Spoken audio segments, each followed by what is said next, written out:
સરકારી અધિકારીઓ વાહવાહી માટે વિકાસના કામ તો કરી દે છે, પણ એ જ કામની નથી કોઈ ગુણવત્તા હોતી કે નથી કોઈ આયોજન। આ વાત રાજકોટના જેતપુરની છે, જ્યાં કરોડોનો અંડરપાસ બનાવ્યો પણ આયોજન વગરનો। અંડરપાસમાં સતત પાણી વહી રહ્યું છે અને એટલું જ નહીં, પાણી નિકાલની કોઈ વ્યવસ્થા પણ નથી। ત્યારે કેવી રીતે સુવિધા બની છે દુવિધા, જુઓ આ અહેવાલમાં।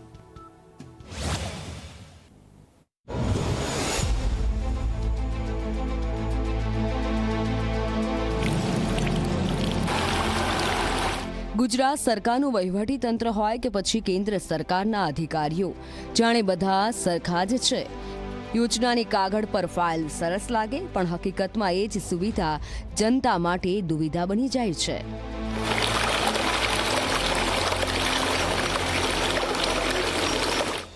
આ દ્રશ્યો છે રાજકોટના જેતપુરના જનતાનગર વિસ્તારના, જ્યાં રેલવે દ્વારા બનાવવામાં આવેલ અંડરપાસ આજે જોખમનું કેન્દ્ર બન્યો છે। જેતપુરમાં આવેલો રેલવેનો જે અંડરપાસ છે તેમાં કાયમીના માટે છે તે ક્યાંક પાણીનો છે તે ક્યાંક ભરાવો થતો હોય છે અને તેના જ કારણે અહીંયાથી પસાર થતા જે વાહન ચાલકો છે તેઓને ભારે હાલાકીનો સામનો છે તે ક્યાંક કરવાનો વારો છે તે ક્યાંક આવતો હોય છે। આપણે જે દ્રશ્યો બતાવી રહ્યા છીએ તે આ જે રેલવે અંડરપાસ આવેલો છે તે રેલવે અંડરપાસમાં અત્યારે પણ છે તે ક્યાંક પાણી છે તે ક્યાંક એકદમ વહેતું હોય તે પ્રકારની દ્રશ્યો છે તે ક્યાંક અત્યારે સામે છે તે ક્યાંક આવી રહ્યા છે।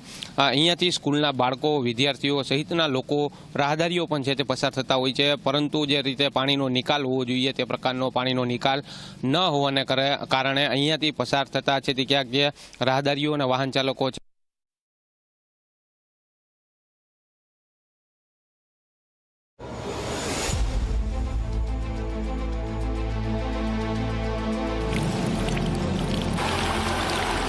ગુજરાત સરકારનું વહીવટી તંત્ર હોય કે પછી કેન્દ્ર સરકારના અધિકારીઓ, જાણે બધા સરખા જ છે।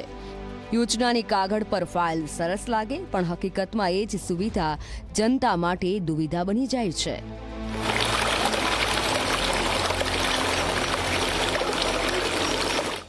આ દ્રશ્યો છે રાજકોટના જેતપુરના જનતાનગર વિસ્તારના, જ્યાં રેલવે દ્વારા બનાવવામાં આવેલ અંડરપાસ આજે જોખમનું કેન્દ્ર બન્યો છે।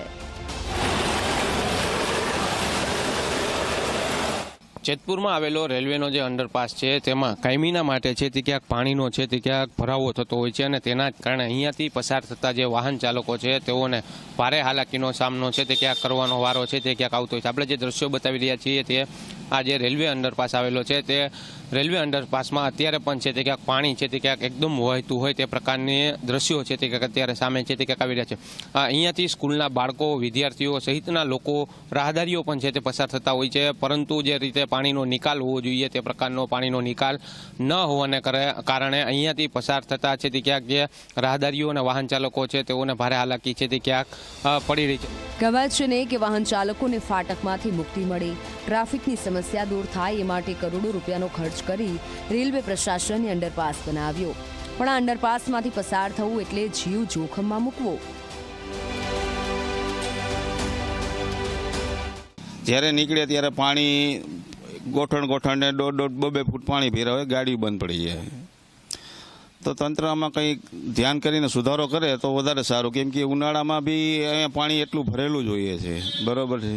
તો અવારનવાર બધાની ગાડીઓ સ્લીપ થાય, અકસ્માતનો ભય રહે, એટલા માટે કોઈક ધ્યાન આપો તો વધારે સારું। મુશ્કેલી તો અવારનવાર બહુ જ પડે। આમનો કાયમી નિકાલ કરવો જોઈએ, કેમ કે આ તો કાયમી એક રસ્તો છે જ, બરાબર છે। તો અહીંયાથી રોજના હજારો માણસો અહીંથી વાહનો નીકળે છે, બરાબર છે। નાના સ્કૂલના વાહનો નીકળે છે, બધા વાહનો નીકળે જ છે, બરાબર છે। અહીંયા અકસ્માતનો ખૂબ જ ભય છે।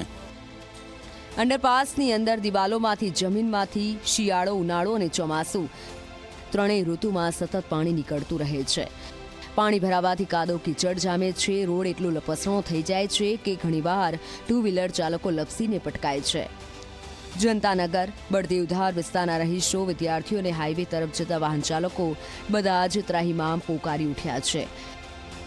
હવે સવાલ એ થાય છે કે જમીનમાંથી સતત પાણી નીકળતું હોય તો બ્રિજ બનાવતા પહેલા અધિકારીઓએ કોઈ સર્વે કર્યો હતો કે નહીં? કરોડો રૂપિયાનો બ્રિજ બન્યો, પણ પાણી નિકાલની કોઈ વ્યવસ્થા કેમ નહીં? બહુ જ મુશ્કેલી પડે. હાલતા મારે રોજ માલ નાખવો પડે, તો અહીંયા પાણી જાદુ હોય તો મારો ટેમ્પો બંધ પડી જાય છે, પછી મારે ધક્કો મારીને કઢાવવો પડે. એ રીતની મુશ્કેલી બહુ જ પડે. પાણી 4-5 ફૂટ આવી જાય છે. એ આ કેનાલનું પાણી બહુ જ આવે. એના સિવાયનું પાણી તો કે ખ્યાલ નથી, પણ કેનાલ જ્યાં સુધી ચાલુ હોય ને તો 12 માસ પાણી જોઈએ અહીંયા, ચોમાસા જેવું. વાહનમાં સ્લીપ બહુ થાય છે, બૈરાઓ પડી જાય છે પાછળ બેઠી હોય તો. સુવિધા માટે બનાવેલો અંડરબ્રિજ આજે લોકો માટે દુવિધાનું કેન્દ્ર બની ગયો છે.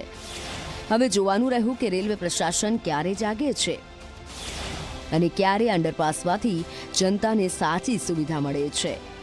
નરેશ ભાલિયા, ઝી મીડિયા, રાજકોટ.